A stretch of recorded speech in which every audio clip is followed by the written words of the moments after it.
Yesterday in Yomi, page 133, we're talking about the electric appliances. We talked about the security cameras. You're allowed to have security cameras running for security, but you gotta shut off the speaking, right? You are now being recorded. Yeah, you gotta turn that off, and you gotta turn off the sensor lights. People who your neighbors who have sensor lights, you gotta cross the street. You gotta avoid it. You can't go walk if you know it's there. You gotta avoid it. But if you by accident went and turned it on, you're allowed to walk away. You don't have to stay there even if the light goes off. If you walk away, then we said, but you should not use the cameras as a personal thing. Look who's by the door. That's not for security reasons. That's just because of your convenience. So therefore, what? Because you gotta know. Right, exactly. Lubishnats, right? That's what it's called. They love to know. Okay, fine. 52. It is prohibited to use a telephone on Shabbat. At most, the screen is LED, so it could be at most derabanan, but at the end of the day, it's chilul Shabbat. I know a lot of people who say that they can try to keep Shabbat. The hardest thing is the phone. They take out their phone, they use their phone. They have to know they're using their phone. Is a sur, it's forbidden. It's called breaking Shabbat, and also it defeats the whole purpose of the Shabbat. If you think about it, the whole idea of Shabbat is to disconnect, is to get a break for your mind, be spiritual, and you're still being physical, and you're attaching to the world. You have to. It's okay that a person wants to be involved when worldly. That's during the week. During the work week, you're involved, but once a week you disconnect. 53. It is prohibited to use a microphone on Shabbat, even if it was turned on from before Shabbat. When you speak, you cause the volume to go up. There's still electrical currents going on, and you have to get rid of that. 54. One may put a baby monitor in the room of a child on Erev Shabbat in order that it will remain on throughout the Shabbat. So for the baby, right? There used to be baby monitors that was only voice. You hear that the baby's crying. Now there's baby monitors even with video. So over here, the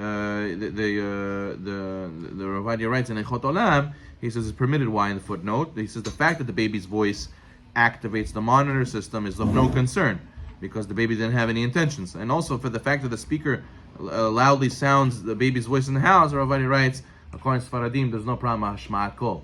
Shma'at Kol, things making noise in the house, that the Ramah brings. That's not according to Maran. Even though the parents might try to talk to the baby or to each other in the baby's room, and then that might pick up the parent's voice, that also he says, that's psik rashed de lo ichpat le. That's an action that inadvertently results in a melacha which you have no interest in whatsoever.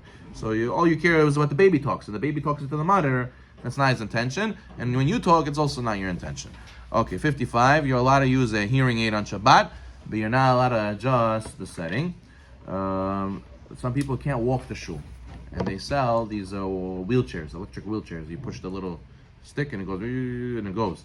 56. It is prohibited to use an electric wheelchair on Shabbat, even if you're going to use it to go to shul on Shabbat. In such a case, it's better to pray alone than to use electricity in order to get to a minyan. Preferably, you should get a regular wheelchair. Someone should push the guy. But if you can't, and he wants to use electric wheelchair, you should not. 57. In general, one should not use an elevator on Shabbat, even if the button was pressed by a non-Jew. Okay, why? What's the problem if the non-Jew pressed the button? A lot of people, they live in apartment buildings, and they have to think about Shabbat when they rent an apartment, right? When they lease an apartment. You have to think, if I have a 6th floor, okay, it's 3 bedroom, 2 bedroom, it's nice, it's beautiful, but what about Shabbat? I'm going to force my kids and my wife every time on Shabbat to go up 6 flight of stairs? Don't worry, we have elevator. Oh, but what are you going to do? How are you going to get into the elevator? There's the automatic door with the sensor. You press the button. Goy's going to do everything. You're not allowed to ask a goy to do these things for you. In advance. We're going to talk about that in a minute. That's a good point. But the fact, even let's say a goy presses everything, and a goy, let's say there's a loophole that if you hire him and you pay your doorman, that every time he sees you, he's going to put the elevator for you. Monday, Tuesday, Wednesday, Thursday, Friday, every day. You pay him $100 a month. He sees you. How are you, sir? And you don't even have to tell him what it is. He knows already, and he does it for you. Fine. Let's say you did that. According to some poskim, the fact that you're standing in the elevator and you're pulling more weight down and you're making it work harder is Hilul Shabbat. What if you stop every floor? So you should know, even the Shabbat elevators, right? Shabbat elevator that anyway stops every floor, between floors, you're dragging it down, you're making it work. So therefore, some poskim say that is melacha. Even though some poskim argue, and there's what to rely on. And if you have no choice, you could use a Shabbat elevator, or you could use the elevator where we did this thing with the guy who works for you, right? Every day during the week, he'll also press the button for you. That's another leniency, right? But even then, when you use the elevator, you're relying only on some poskim. You're not fulfilling all the poskim, all the opinions.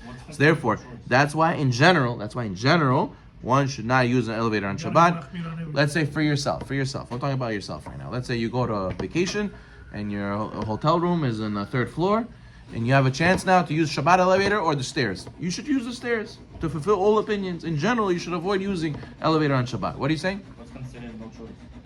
No choice is when you have a kalesk with kids that's impossible to schlep up. What if you're on the No, 30th no floor? choice means that sometimes where the doors in the hotels, even the stair doors, are magnetic.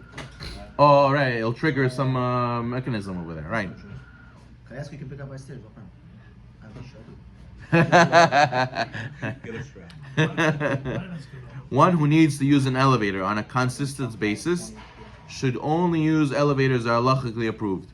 Yeah, you need if you have to live on the 6th floor, there's no choice. So you have a Shabbat elevator. People who run the risk and every week have to figure out how do I get up in the elevator with a goy. Sometimes you go to Nets. Let's say you go to Nets. You have to go 5 a.m. Which goy is going to be there for you 5 a.m? You know, so you have to think about these things. You got to think about this, right? So therefore, so some people told me, Rabbi, don't worry, I take my shoe off, I throw it at the bottom. No, well, that doesn't work like that. You can't do that. In cases of need, such as if one is ill or unable to walk, one may ride in an elevator, even without a specifically halachically approved mechanism, provided that the non-Jew presses the buttons and the door is not held open by a Jew. You know, it's a big Yitzhahara when you have an elevator, you see somebody trying to run in, and the guy's a Jew, right? And the guy is running, hold the elevator, it's Shabbat, hold the elevator. And you tell him, nah, et nivzeh. And the guy's like, he shuts in his face, you know, like, sorry, Shabbat, you know? So sometimes it happens, but you have to know you can't hold the door open because it's going to trigger an electric mechanism. This is also the case when using an escalator. What about an escalator? Let's say you're in a fancy hotel, they have escalators. Can I go escalator on Shabbat? Preferably not. Preferably not. It's the same issue as an elevator. According to some poskim, you're making it work harder, it's malacha. Cruise ship. What about cruise ship? Can you be on Shabbat or? So if you head out by Wednesday, technically, yeah. And if the goyim are the ones who are driving the ship, you have to be careful not to trigger electric stuff over there, like the doors and the sink, the toilets, all that stuff, the lights, you know, the fridge. It's a lot of things you have to check in advance. Magnetic and electric on a cruise ship. When you go on the kosher cruise, you have to check not just food. You have to check guarding your eyes, and you have to check also Shabbat. These are the other things that you have to ask a lot of questions in advance. Okay, fine. 58. One should not walk in front of a motion sensor activated light that will turn on as he's passing by, even if he could see where he's going without the light. However, if one has no other way around, he may rely on the lenient opinions who will allow one to pass by even though the light will turn on. If he wouldn't be able to see without the lights, it's preferable that he should close his eyes when he's passing by the area. Let's say you have some apartment buildings that have a sensor light by the stairwell, right? So is it pitch black in there without the light? If it is, so you can't say, I'm not having in mind to benefit from the light. Of course you're benefiting from it. You're able to see because of the light. But if you would be able to see without the light, so then if you have no other way to get to your room, you have what to rely on to go in such a thing, because you're not really benefiting from it. There was light already. But if it's dark and you only can see because of this light, that's where he says you should close your eyes and go up the stairs by, just sensing, feeling around, not by you looking with the light. Some apartments they have automatic light by the garbage chute. What do you do in that case? If you're having to take out the garbage, I guess. Question is, maybe can you ask a goy? You definitely can't do it. You can't turn it on. Question is, can you ask a goy? We have to check. We have to see if you can ask a goy. But seemingly not. Seemingly you have to unfortunately stay with the garbage. What should we do? Can you leave it out by your door? I don't know. Okay, out of the house, out of mind, out of sight. Better to walk behind a non-Jew in such an area. Let's say you have a stairwell that has a light on, a place that has a light on that he's going to go on. Better you should walk behind the non-Jew. That way, the non-Jew is causing the lights to turn on for his own benefit. If the lights are LED, one does not have to be stringent and may even initially walk in the area, even though there are other ways around. So, because it's derabanan, there's more leniency. But if it's incandescent, that's a big problem. That's a problem. I don't know. We have to see. We have to find out. I don't know what the mechanisms are. Okay, we'll stop over here. Baruch Amen. Amen.